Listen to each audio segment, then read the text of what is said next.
So, what do the American dream, starting up your computer, and statistical theory have to do with your favorite pair of Doc Martens? Well, they all have bootstraps.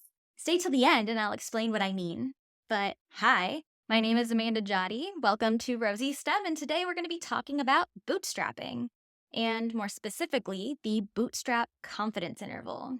So let's get into the theory.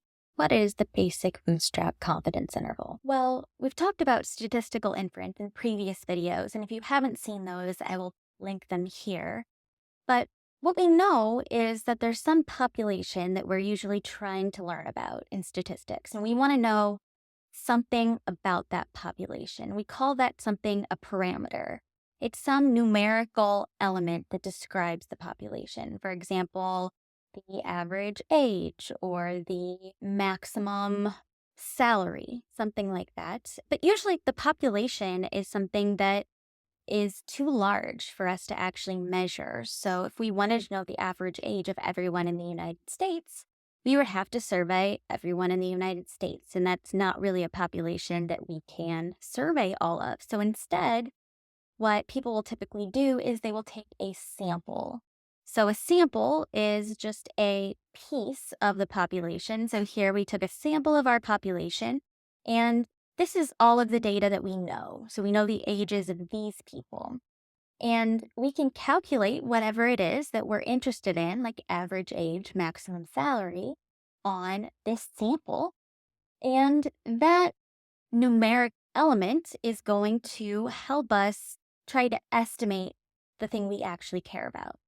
So our parameter we normally will depict using theta, that's down here, and the numeric estimator of that parameter on a sample we normally will call a statistic. And this statistic is normally depicted with theta hat. So hat, this is this little carrot looking thing on top of the theta. We call it a hat because it looks like it's on its head. And anytime you see a hat like that, you can pretty much assume that it is the estimate of something. So in this case, it's an estimator for our actual theta, which is our parameter. So when we do this, we end up with one estimate of something from our population. We end up with a single number, a single average age that is supposed to give us information about the average age of our population if our sample is taken representatively, and that's called a point estimate. We have one number that's an estimator, it's a point estimate. Point as in like one single spot. But what we might wonder is how close is our point estimate to the actual parameter? So is it a good estimator or is it pretty far away? And that's going to depend on how good our sample is and also some elements of the distribution of our parameter. One way that we can talk about how close our parameter is to our statistic is by using intervals. We can have our statistic, let's say it lies somewhere on a number line. This is our estimate. Well, instead of just telling someone it's probably close to this estimate, we can give them an entire interval of values that we think contains that parameter. So we could choose a interval and we could say that our theta is likely inside this interval. And sometimes it might be inside that interval. Sometimes it might be outside that interval. We're not entirely sure because we don't know what the parameter is, but we can kind of use these intervals with a degree of confidence and be able to explain how close we think our parameter is to our statistic. And that's what we're going to be talking about today. If we want to be more certain that we're capturing that population parameter, we want to use a wider interval instead of a smaller interval. So if you actually imagine that the true parameter is this parameter out here, this theta here, we would want to make a wider interval around theta hat when we give a confidence interval. And we say we think it is within this amount away from theta hat. So for example, assume our statistic is 5, right? Theta hat is 5. Now, we could say, I believe that our parameter is in this interval, and I'm 50% sure, right? 50% confident that the parameter is in this interval. Let's say it's like between 4.9 and 5.1. Well, if I make a wider interval, I can say, well, now I'm 75% sure. My number went up, my confidence went up because it's now a wider interval. There's more values inside of it, more chance one of those values is my parameter. And let's say it's like between 4.2 and 5.8 now. And say I'm 75% sure that it's within this interval, 90% sure that it's between 3 and 7, but I'm 100% sure that it's somewhere between negative infinity and infinity. So there's this trade-off between how informative our interval is and this confidence level. We could be 100% sure that we're getting our parameter, but telling someone that our parameter is somewhere between negative infinity and infinity is not very useful. But we also don't want to be only 50% sure and have too small of an interval. So there is this trade-off where we try to find the sweet spot of what an informative interval is while still being fairly sure that we're going to be capturing our parameter. So here's how we do that. Usually a rule of thumb is we'll choose to be like 90, 95, 98% confident, but you can choose any confidence level that you want. Let's assume that we choose 98% confidence. This is our sampling distribution of theta hat minus theta. So theta hat, right, our statistic minus our parameter. So this is kind of how far away is our parameter from our statistic. How close are they? Let's say our sampling distribution looks like this. Remember, a sampling distribution is just the probability distribution of these values. So if I could take an infinite number of samples of the same size from my population and I calculate theta hat minus theta on all of them, so I calculate my statistics, subtract the actual parameter, and I plotted all of them, I would end up with this probability distribution. Now I can find where the middle 98% of the probability distribution lies just by finding some percentiles. So this would be where there's 0.01, right, in this tail, 0.01 in this tail, which leaves 0.98 in the middle. And I can find these points that separate that 0.98 from the rest of the distribution. And if I do this, I can say with probability 0.98, theta hat minus theta, it lies between this L naught and this U naught.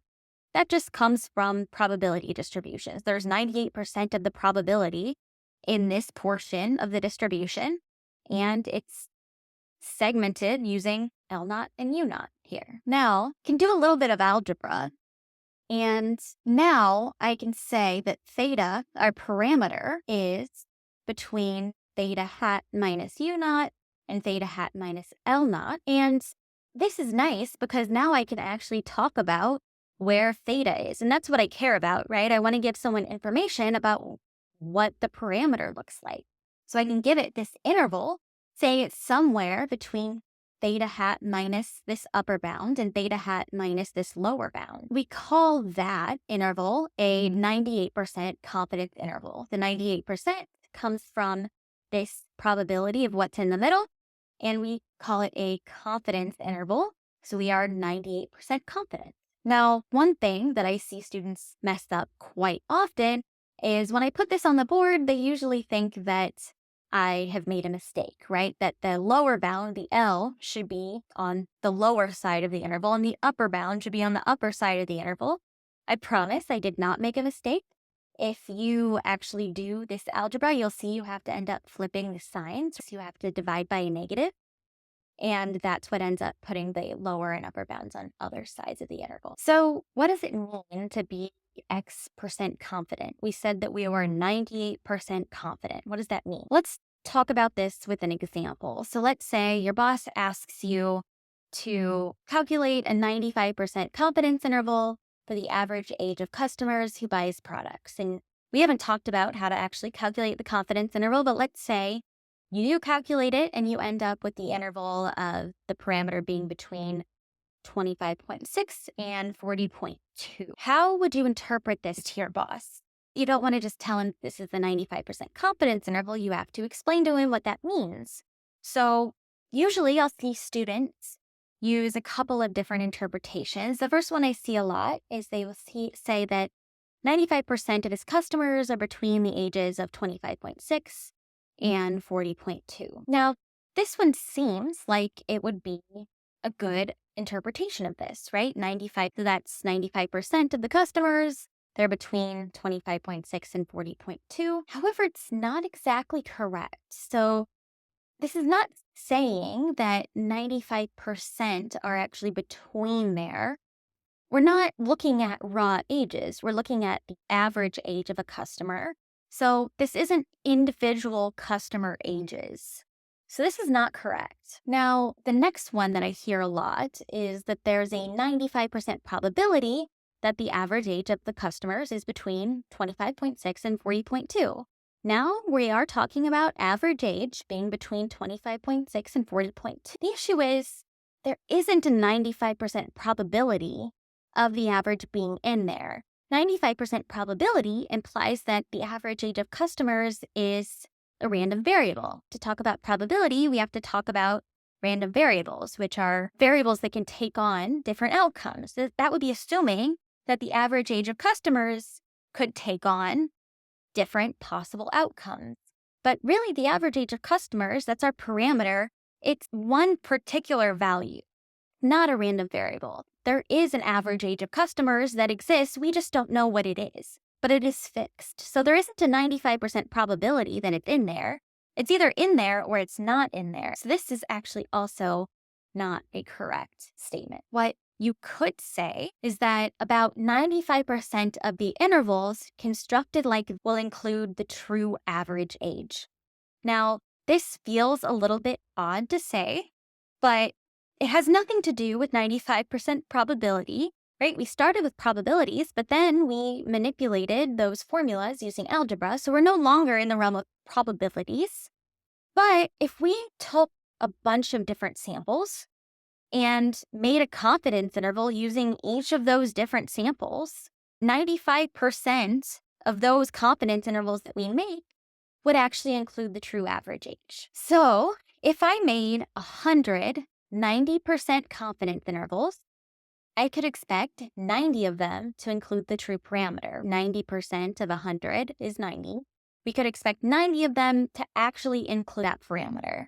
So here's an example where we have several different confidence intervals on here, and the parameter is right where this dotted line is. So this is the actual parameter value. We usually don't know what that is. If we knew what it was, we wouldn't need to do all of this. And you can see that some of these intervals, these blue lines, actually include that parameter. And our statistics are these dots. So these dots are varying degrees away from this dotted line, but having the interval helps us have a little bit of a better idea of where that parameter might be. And this one here is the only one that actually doesn't include that parameter.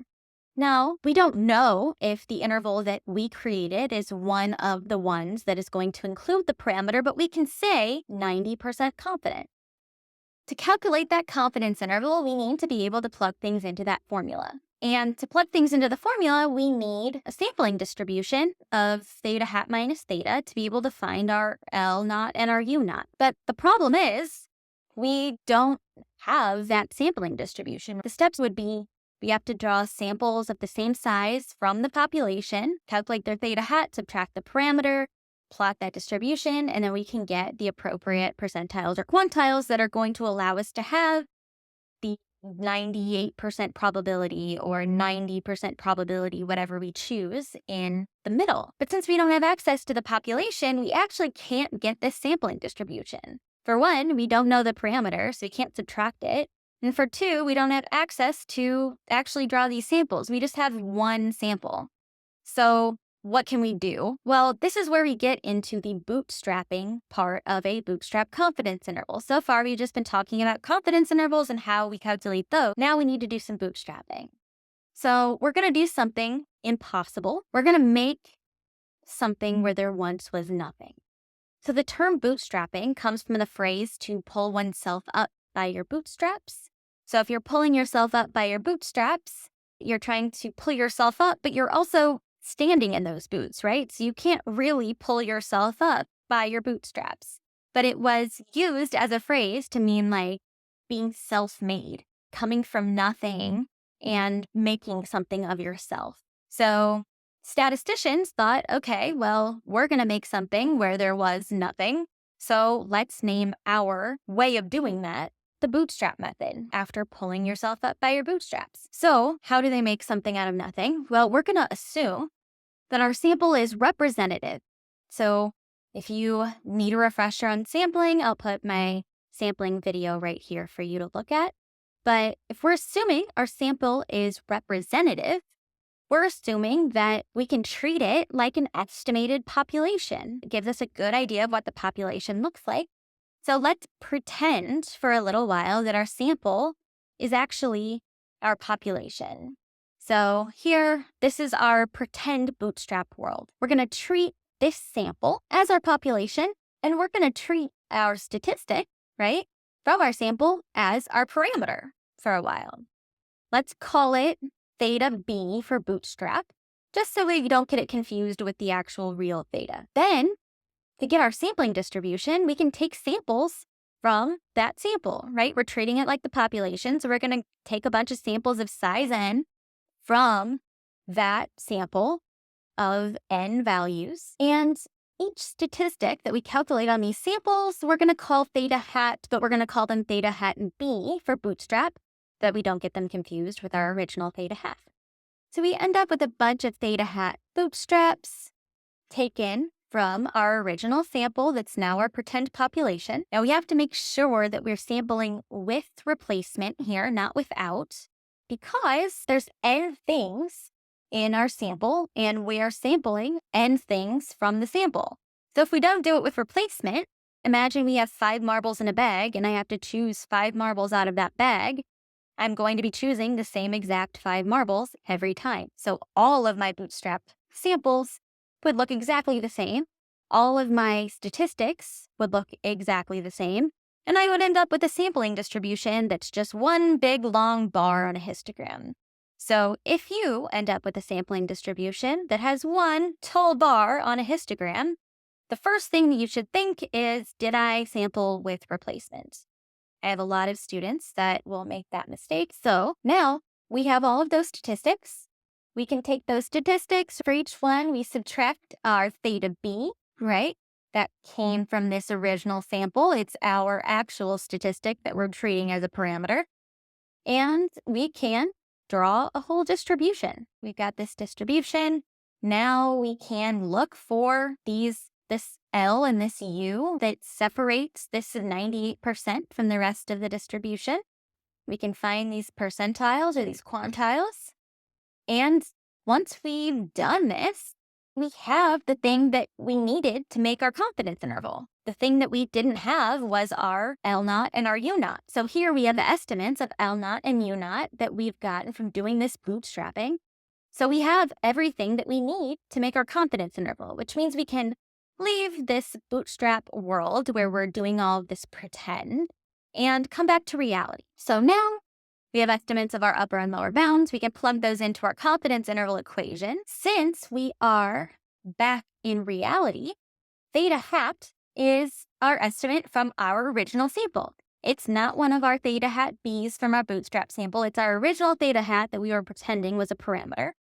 And our upper and lower bounds, our U naught and L naught, are going to be approximated with our U naught B and our L naught B coming from our bootstrap sampling distribution. Another mistake that I see students make pretty often is that they will get confused about this theta hat, think it's still these theta hat B's, and they'll end up with like an entire array of intervals instead of one single interval. That's another thing you can look out for. So now we have everything we need to build our confidence interval.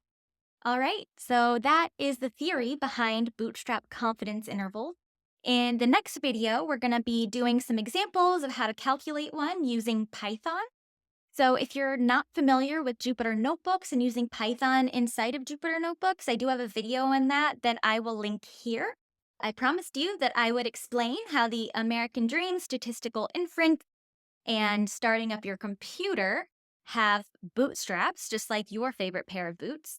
Well, I explained during the theory portion of this video that the term bootstrapping in statistical inference comes from that idea of to pull yourself up by your bootstraps. So the American dream was that you could come to America with nothing and become self made and be able to build your own future, your own fortune, to sort of pull yourself up by your bootstraps, right? Something that's impossible, but make it possible. And we've kind of taken that idea and used the term bootstrap anytime we're talking about making something out of nothing. So that goes for the bootstrap confidence interval, that idea of using bootstraps in statistical theory. We're making a distribution, making a population where we once didn't have any population before. It also has to do with how you start up your computer. So you might be familiar with the term like booting up your computer or rebooting your computer. Booting is actually short for bootstrap. Computers, when they first start up, they don't have anything loaded into memory, right? We use hardware to turn them on. And the process of taking that nothing and pulling software into the memory is called bootstrapping. It's a bootstrap process, and it's been shortened over the years to just booting. So we boot up our computer in a similar way that we calculate a bootstrap confidence interval. If you have any thoughts or ideas about how the term bootstrapping has been used throughout history, I'd love to see that in the comments, along with anything that you would like me to make future videos about. I'm open to all of your suggestions. But thank you so much for watching. Please like and subscribe, and I'll see you in the next video for some examples.